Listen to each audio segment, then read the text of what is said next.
గొడ్డలి పేరుతో వైకాపాను విమర్శించే కూటమి నేతల్లారా, అవును, మాది గొడ్డలి పార్టీనే.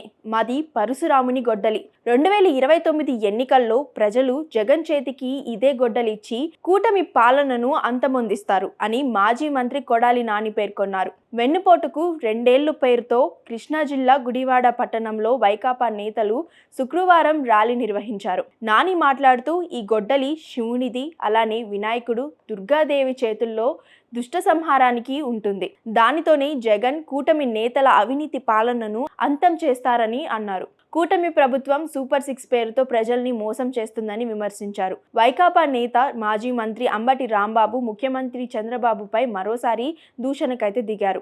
గుంటూరులో నిర్వహించిన ర్యాలీలో చంద్రబాబు దిష్టిబొమ్మను దహనం చేసేందుకు వైకాపా కార్యకర్తలు తీసుకొస్తుండగా పోలీసులు దాన్ని అడ్డుకుంటారు.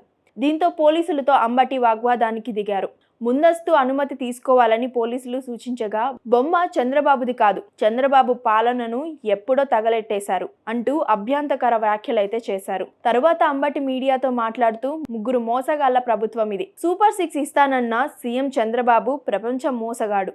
లోకేష్ ఆల్ ఇండియా మోసగాడు. ఇక పవన్ కళ్యాణ్ 30,000 మంది మహిళలు వైకాపా ప్రభుత్వం హయాంలో అదృశ్యమయ్యారని చెప్పిన ఆంధ్ర మోసగాడు అని నోరు పారేసుకున్నారు.